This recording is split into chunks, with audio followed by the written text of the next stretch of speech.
The kingdom burned on a Tuesday. Lena had always thought, in the abstract way you think about catastrophes before they happen, that the end of the world would arrive with more warning, a gathering of signs, a final terrible quiet before the storm, something that would give you time to prepare, or at least time to say goodbye to the things you loved.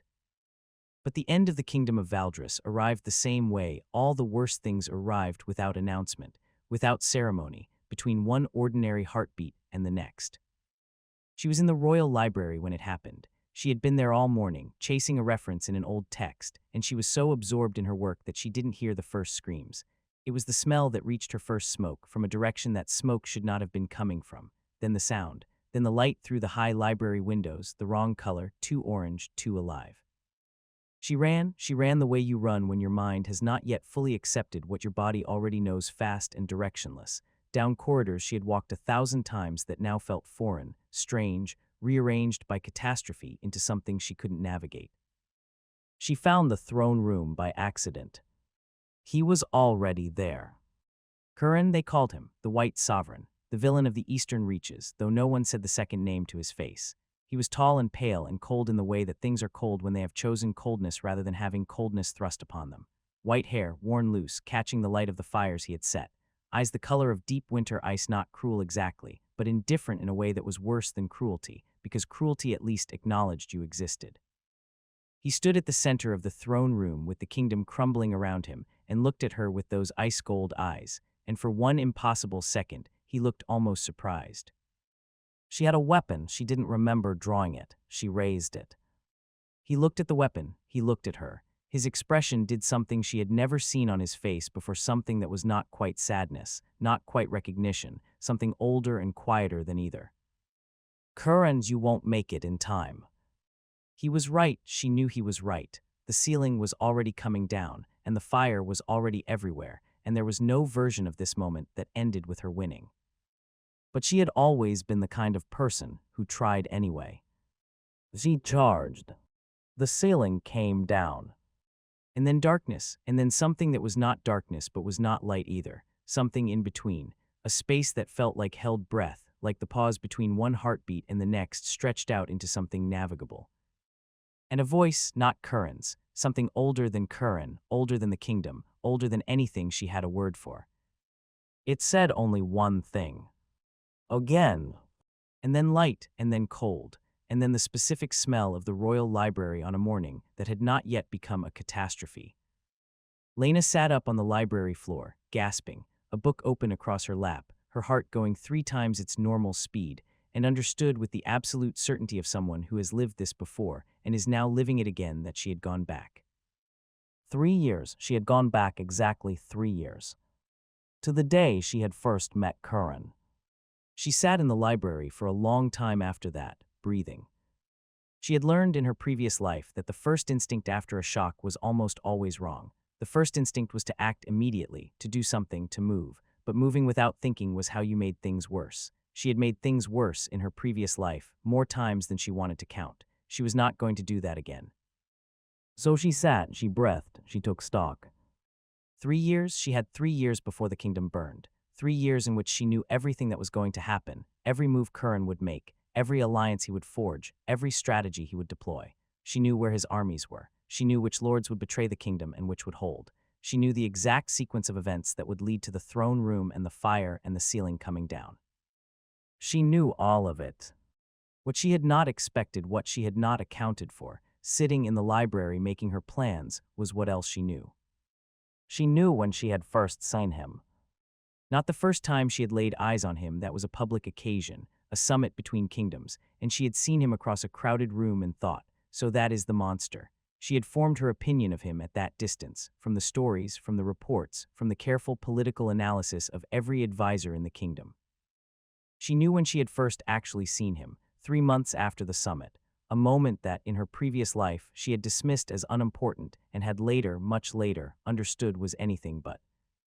She had been in the Eastern Gardens at dawn, unable to sleep, walking alone. He had been there too, not as an enemy, not as a conqueror, just as a person who had also apparently not been able to sleep. He had been sitting on a stone bench looking at the roses with an expression she had never seen on his public face, not cold, not indifferent, something much more complicated than either. They had looked at each other. Neither of them had said a word. He had left. She had stood there for a long time afterward, trying to understand what she had seen on his face. She had never figured it out in her previous life. But she had 3 years now, 3 years and the knowledge of everything that was coming, and something else, something she had not quite admitted to herself yet, sitting in the library in the body of herself 3 years ago. She had spent 3 years watching him destroy everything she loved, and in all that time, in every encounter, in every moment where their paths had crossed on opposite sides of a war, she had never once been able to make herself hate him. She had tried very hard. It would have been so much easier. But there had always been that morning in the garden, that expression, that thing she had never been able to name. She closed the book in her lap. She stood up. She had 3 years. She knew what she was going to do with them. She was going to stop the war. She was going to do it by understanding the man who started it. The summit was exactly as she remembered it. The great hall of Valdres filled with the representatives of 7 kingdoms, everyone dressed in their most politically significant clothing, everyone performing the particular kind of careful diplomacy that looked like conversation, but was actually a very slow and expensive form of warfare. The food was excellent, the wine was better. The tension underneath everything was thick enough to cut. And there, across the room, was Kiran.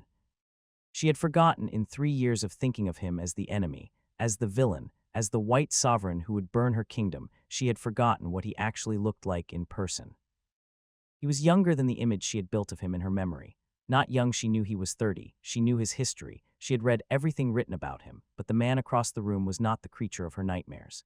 He was simply a man, pale and still and watchful, standing slightly apart from his delegation with his white hair pulled back and his ice-blue eyes moving through the room with the methodical attention of someone gathering information. He was not cruel-looking. That was what had always unsettled her, even in her previous life. He did not look like what he was. His eyes reached her. She did not look away. In her previous life, she had looked away. She had been 22 and intimidated, and had found something very interesting on the opposite wall. This time, she held his gaze. He looked at her for a moment with those pale blue eyes. Something shifted in his expression, barely perceptible, the kind of shift you could only catch if you were watching very carefully, and she was watching very carefully because she had spent 3 years studying his face across the width of a war. Then he looked away, and she breathed. She found him later deliberately, with intent on the east terrace during the dinner recess.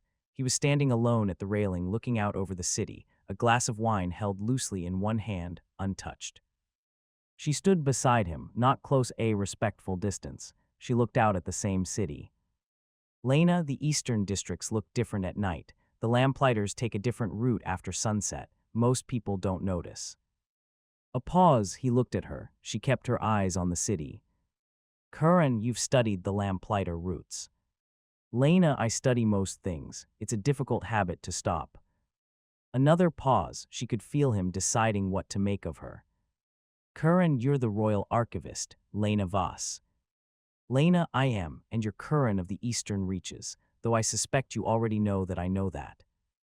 Something shifted in his expression. Not amusement, he didn't do amusement, or hadn't in her previous life, but something adjacent. Interest, maybe, the particular alertness of someone who expected one thing and encountered another. Kiran, most people don't speak to me directly at these events. Lena, most people are afraid of you. Kiran, and you are not. She turned and looked at him for the first time directly, close enough to see the actual color of his eyes, not just cold blue but layered, like ice over deep water, with something underneath that the cold surface was working hard to keep covered. Lena, I didn't say that. He looked at her, she looked back. Below them, the city's lamps came on in their particular sequence, the eastern route different from the western, the way she had said. Kiran, why are you talking to me? She had prepared for this question. She had prepared a careful, diplomatic, politically safe answer for this question. Lena, because I think you're more interesting than the people I'm supposed to be talking to. She had not prepared that answer. It came out before she could stop it, because it was true, and she had spent 3 years in a world where being careful and diplomatic and politically safe had ended with the kingdom burning. He looked at her for a long moment. Then he picked up his wine glass and took the first sip of the evening. 3 months later, she was in the eastern gardens at dawn. This time she was not there because she couldn't sleep. She was there because she knew he would be. In her previous life, she had stumbled across him by accident and had been too startled and too cautious to do anything with the encounter. She had watched him from a distance, seen that expression on his face, the one that didn't fit the monster she had been told he was, and retreated before he could see her watching. This time she was sitting on the bench across from his when he arrived. He stopped when he saw her. She watched the careful neutrality snap across his face, the public face, the white sovereign face, the one he wore everywhere. She watched him decide whether to leave. He stayed. She hadn't been certain he would. He sat on his usual bench. She knew it was his usual bench because she had been watching him for 3 months, carefully. From distances, he didn't notice and looked at the roses. The same roses she had seen him looking at in her previous life, with that same expression she had never been able to name. She waited. Kiran, you followed me. Lena, I arrived first. A pause. The roses were blooming early that year, she had noticed, which the head gardener attributed to the unusual warmth of the spring. Kiran, this is my usual hour. Lena, I know, I've been watching you. He turned to look at her. The public face slipped slightly, not much, but enough for her to see the layer underneath. Kiran, that's an unusual thing to admit. Lena, I'm an archivist. Observation is my entire profession. I don't find it unusual at all. He turned back to the roses. She turned to them too. For a while neither of them spoke. The garden was very quiet at this hour, just birds, and the sound of the fountain somewhere behind the hedge, and the particular quality of early light that made everything look like it was still deciding whether to fully exist. Lena, you come here every morning when you're in the city. Kiran, I wasn't aware I had an audience. Lena, you don't look the same here as you do everywhere else. He was very still. Kiran, what do I look like everywhere else? Lena, like someone who has decided what they're going to be and is performing it consistently. Here you look like. She stopped. She was going further than she had planned, but she had planned too carefully in her previous life, and it had not saved anyone. Lena, here you look like someone who hasn't decided yet. The silence that followed that statement was the longest silence she had ever sat inside. She could feel him processing it the way she had learned to feel him processing things in 3 years of watching him across a war, the particular quality of his stillness when something had landed somewhere real. Kiran, you're very direct for a royal archivist. Lena, the archives are full of polite people who said nothing true. I find it a poor model. He looked at her. In the early morning light, with the public face not quite back in place, she could see his eyes properly, the layers in them, ice over deep water over something she still didn't have a word for. Kiran, what is it that you want from me, Lena Voss? She had prepared for this question too. This time she did not go off script. Lena, to understand you, before everyone else decides they already do. He held her gaze for a moment longer than was comfortable. Then he looked back at the roses. Kiran, come back tomorrow, same time. She came back every morning for the next 6 weeks. The mornings in the garden became the most important hours of Lena's days. They had a rhythm. She arrived first, because he had not changed his time and she had matched it. He arrived and sat on his bench and looked at the roses for a few minutes in silence before either of them spoke. She had learned not to rush this part. He was not a person who could be rushed into anything, and trying only produced the public face, which told her nothing. But in the silence before the talking, she could watch him. She had always been good at watching, and what she saw morning after morning was something the rest of the kingdom had decided did not exist, a person underneath the sovereign. A person who liked roses in a way that was not performative, who watched the light change on the garden walls with genuine attention, who sat very still not because he was controlling himself, but because stillness for him was where he was most at home. He talked to her eventually, not much, not at first, and never about the things that mattered most, but the things he did say were said with a precision and honesty that she found more valuable than volume. He did not say anything he did not mean. He did not perform or deflect or soften. When he chose to speak, every word was chosen.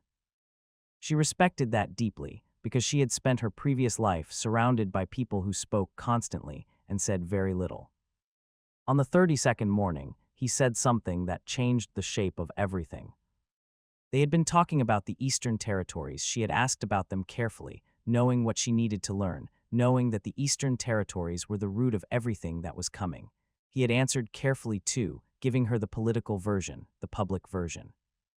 And then he stopped, he looked at the roses, and then he said, Kiran, my mother was from a village in the eastern foothills, the one that Valdris burned when I was 11 years old. Lena went very still. In her previous life she had not known this. In her previous life no one in Valdris had known this, or if they had not thought it was important. She had studied Kiran's history extensively, every document, every record, every political analysis, and this had not been in any of them. Lena, I didn't know that.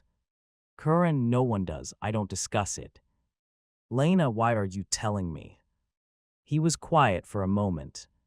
Kiran, because you asked about the Eastern Territories, as if you already knew there was something there worth knowing, and because you have been sitting across from me every morning for 32 days, and you have not yet tried to use anything I've told you.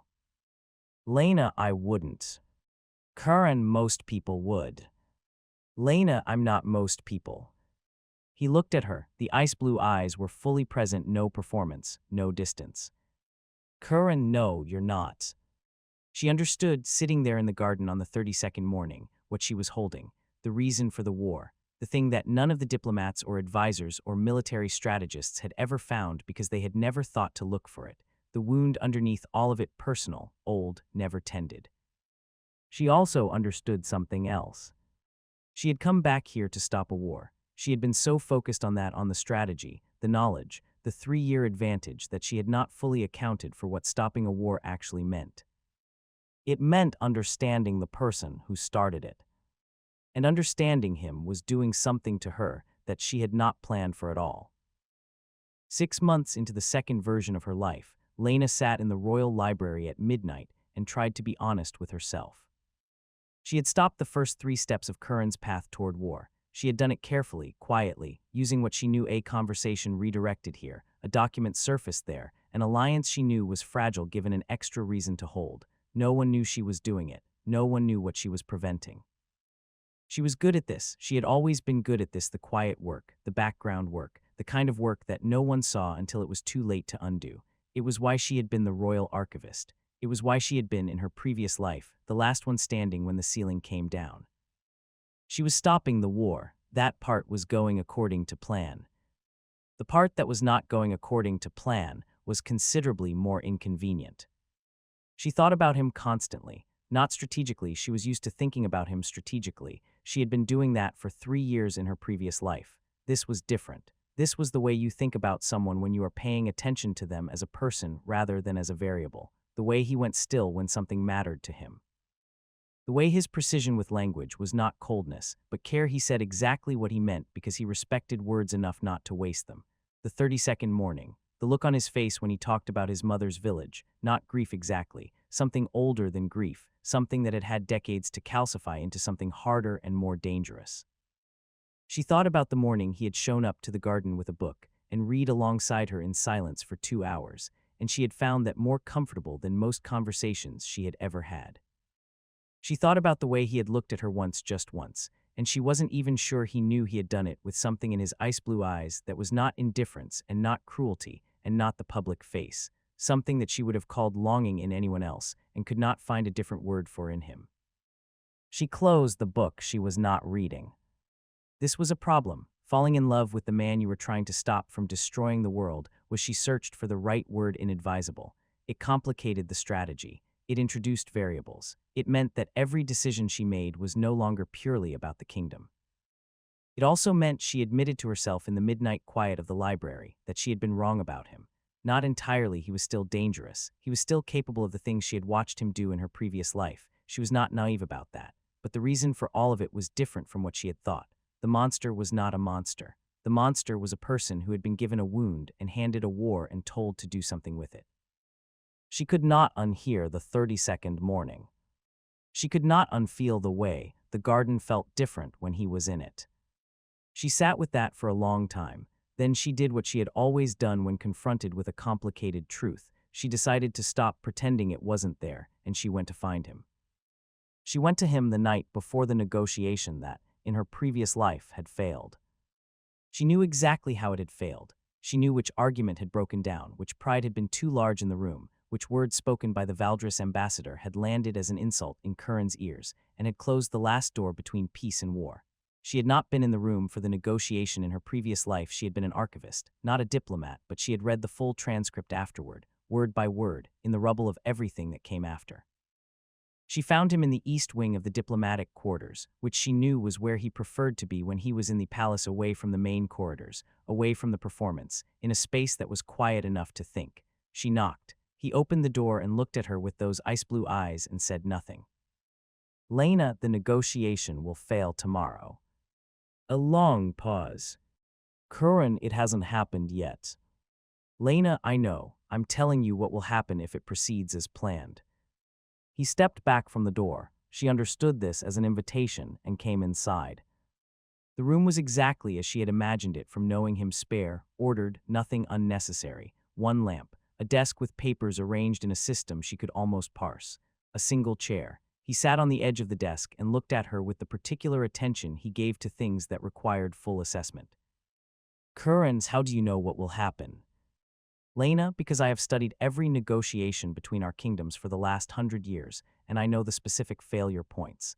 And because I know your ambassador will use the phrase Eastern submission in the opening statement, and I know what that phrase means to you, and I know what you will do when you hear it." He was very still. "Kiran, that phrase is not in any public document." "Lena, no, it's in a private correspondence between your father's advisors and the previous Valdris king, written 22 years ago. It's in the archives. I found it 6 months ago." This was true. She had found it in her previous life, 3 months after the war ended, too late for it to be useful. In this life, she had gone directly to it on the 3rd day after her regression, because she had known exactly where to look. "Kiran, why are you telling me this?" She looked at him directly. "Lena, because I want the negotiation to succeed, and it won't succeed if you walk into that room not knowing what is coming." "Kiran, you want peace." "Lena, I want you to have what you actually want, which is not a war. The war is a means. I want to address the thing it's a means toward." He looked at her for a very long time. She held the gaze. She had gotten better at holding his gaze in 6 months of morning gardens. "Kiran, you know what I actually want." "Lena, I know about the village. I know about your mother. I know that what you want is acknowledgement, not conquest. I know that if Valdris formally acknowledged what was done to the Eastern territories 30 years ago, you would have no reason for a war. And I know that is something this kingdom has never once considered offering, because they have never considered that you might want something other than power." The silence that followed was enormous. She had put everything on the table, everything she knew, everything she had spent 6 months carefully not saying, every card she had been holding.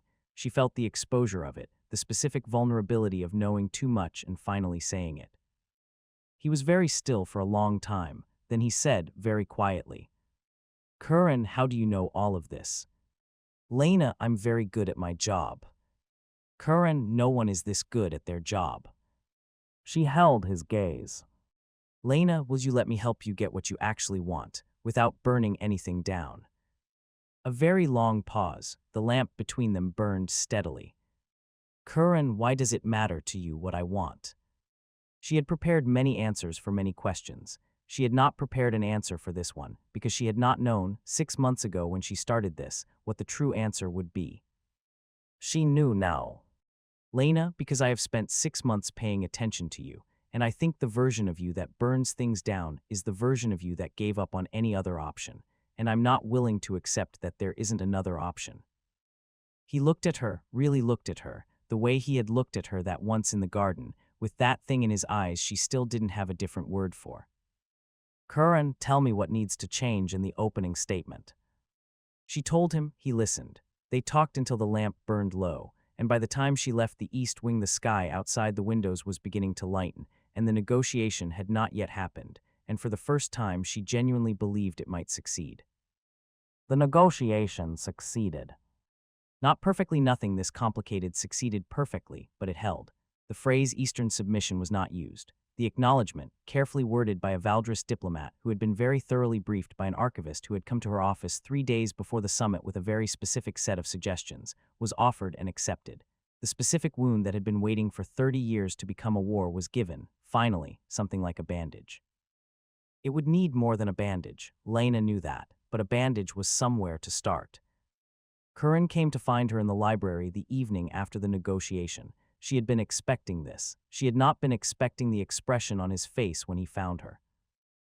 She searched for the right word undone, not in a broken way, in the way that something looks when it has been held very tightly for a very long time and has been allowed finally to loosen. His white hair was not quite as perfectly arranged as usual. His ice blue eyes were not cold. They were the opposite of cold, which she had not seen before and which stopped her breath for a moment. Kiran, it worked. Lena, yes. Kiran's, you knew it would. Lena, I hoped it would. There's a difference. He came further into the library. He stopped a few feet from her desk. He looked at her with that undone expression and said, Kiran's, how long have you known about me, really? She put down her pen. She met his eyes. Lena, what do you mean? Kiran, I mean that you have known things about me that no one should know. You have known what I was going to do before I did it. You have known where I was, what I wanted, what I feared, what phrase would break me in a room. You have been not manipulating me. I don't think that's the right word, but you have been steering, from the beginning, and I need to know how. She was quiet for a long moment. She had thought about this. She had always known this conversation would come eventually. She had not known when or how much to say. She had prepared several versions of the truth, calibrated for how much he was ready to hear. Looking at his face undone, open, asking her directly with no performance and no distance, she decided to give him the real version. Lena, this is not the first time I have lived through these 3 years. The silence that followed was very thorough. Kiran, say that again. Lena, I have lived the next 3 years already. I know what happens, what was going to happen before I came back. I went back to change it. Kiran, to stop the war. Lena, to stop a great many things, yes. He was still for a very long time. She watched him process it, the methodical, precise intelligence she had been watching for 6 months, working through something it had not been built to handle. Kiran, what happened, in the version you lived before? She held his gaze. Lena, the kingdom burned, on a Tuesday in late autumn 3 years from now. You were there, I was there. I tried to stop you and the ceiling came down and that was the end. He absorbed that. She could see him absorbing it, the weight of it, the specific weight of being told that the thing you were on the path toward ends with a burning kingdom, and a ceiling and a woman who tried to stop you. Kiran, and you came back to stop me. Lena, I came back to stop the war. Kiran, is there a difference? She's thought about that carefully. Lena, I thought there wasn't when I started. I thought stopping the war meant stopping you, but I was wrong about what the war was, and I was wrong about you.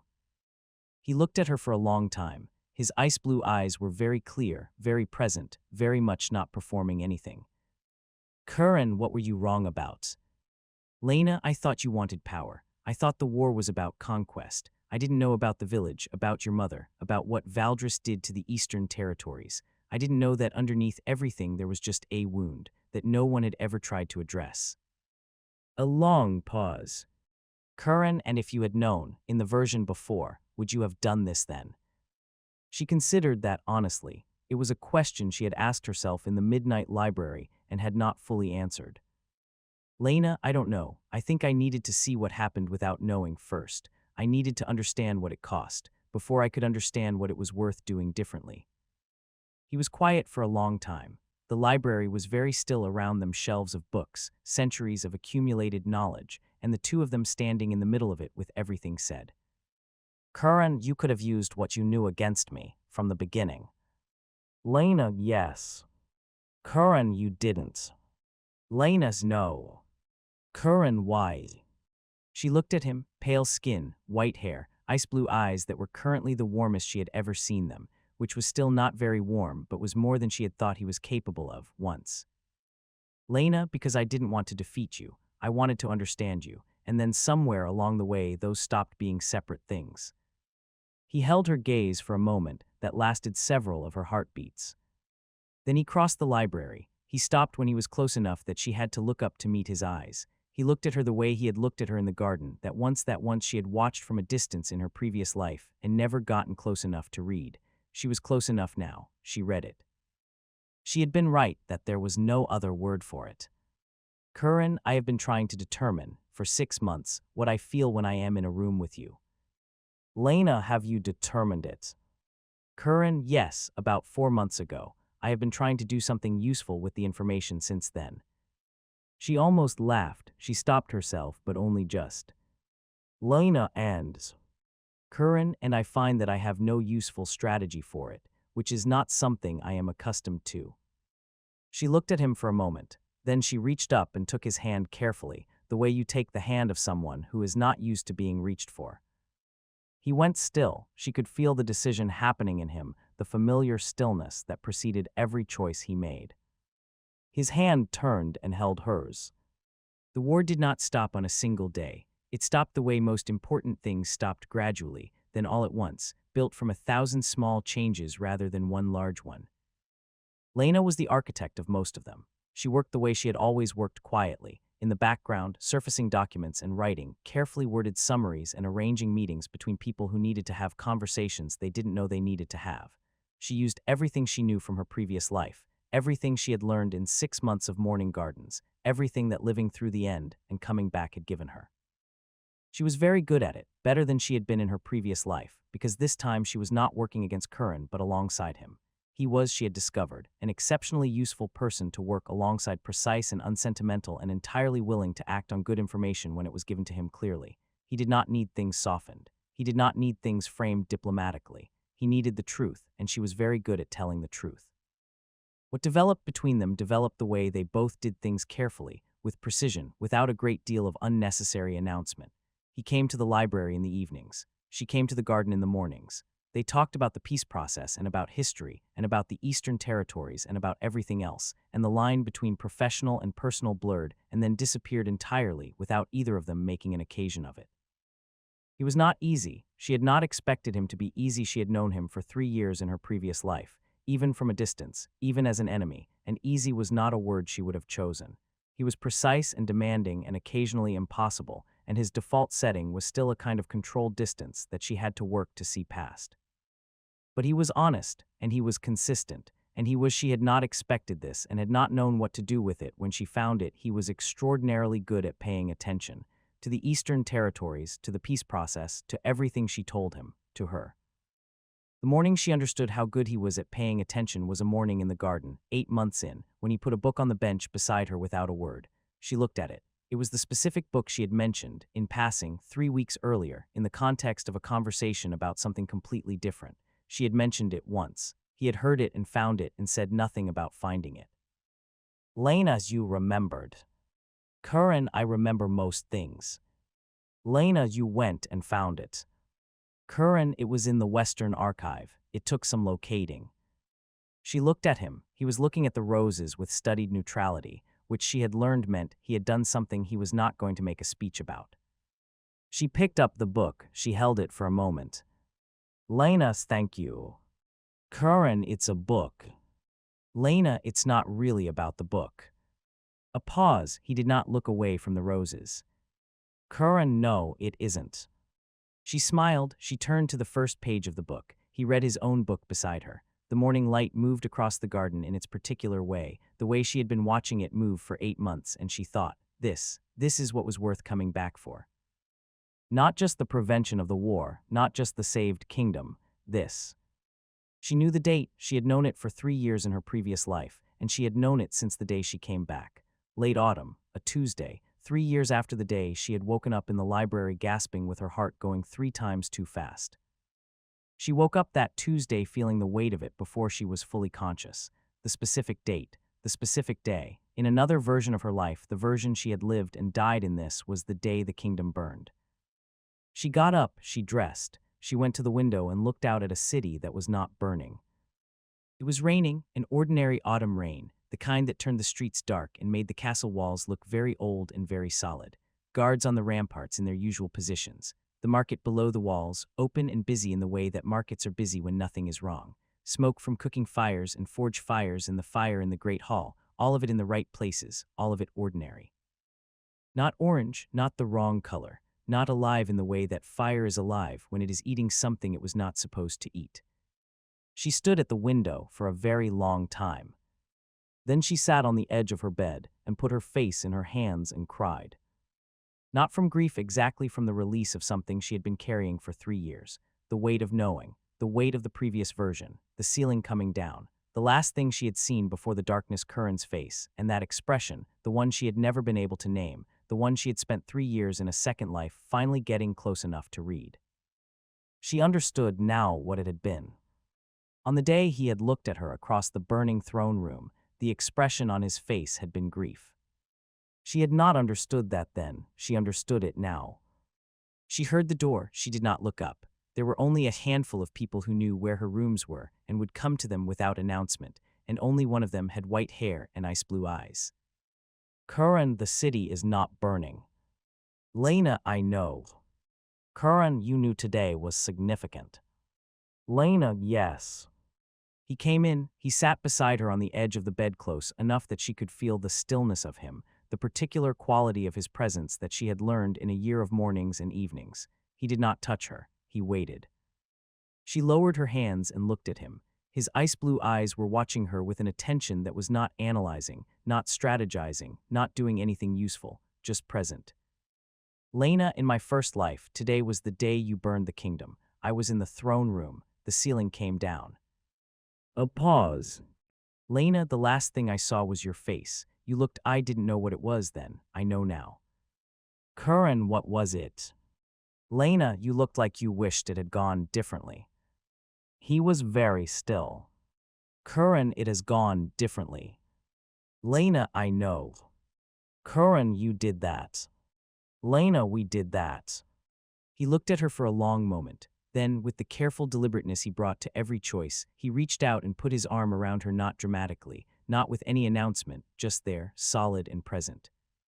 She leaned into him. She felt him absorb the weight of that without flinching. Outside, the rain came down. The city was not burning. The walls were solid. The smoke was from the right fires. She had gone back to change things. She had changed things. The kingdom was still standing. And so was he.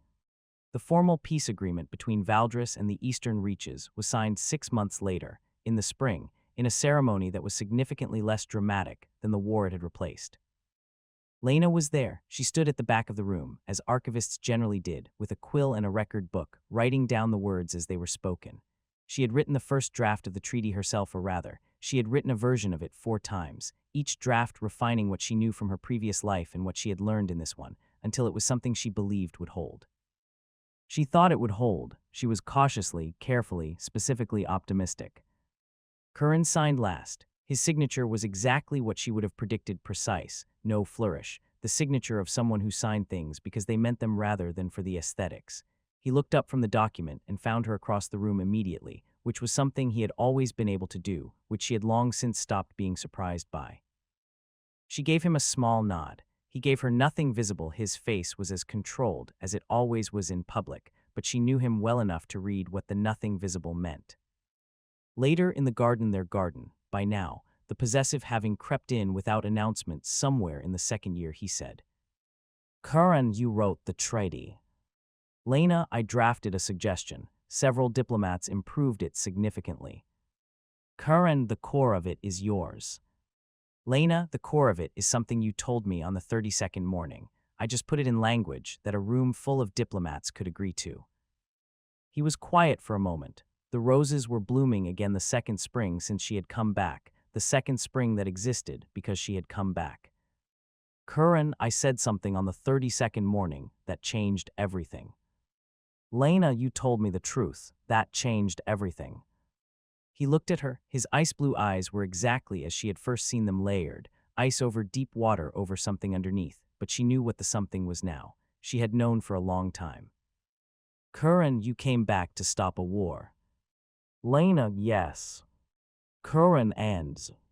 She looked at him, pale skin, white hair, ice-blue eyes, the man she had spent 3 years fighting and 1 year learning, the man whose expression in a burning throne room had made her understand, too late, that she had been wrong about what he was. She was not too late this time. Lena and I stopped a war, and I found that it came with several unexpected additional outcomes. Kiran, such as... Lena, such as you, specifically. He was quiet for a moment. Then, with the precision he brought to everything. Kiran, I would like to be an expected outcome, going forward. She laughed. It startled out of her the way real laughter always did, sudden and genuine, and not something she had planned. He watched her laugh with the expression she had spent a year learning to read, the one that was the opposite of cold, the one that had been there on the 32nd morning, and in the East Wing, and in the library, and in every moment she had been paying close enough attention to catch. She leaned across and kissed him. He went still for one moment. She had learned he always went still for one moment, the pause before the choice, and then he kissed her back with the focused entirety of someone who had been choosing this for a year and was finally done deliberating. The garden was warm around them. The roses were blooming. In another version of this world, somewhere in the space between what had been and what now was, a kingdom had burned on a Tuesday. In this one it was spring, the walls were standing, the treaty was signed. And the man who had been the villain of the story was sitting in a garden in the morning light, holding the hand of the woman who had come back from the end of the world, specifically to find out if he was worth saving. He was. He always had been. She had just needed to live it twice to see it.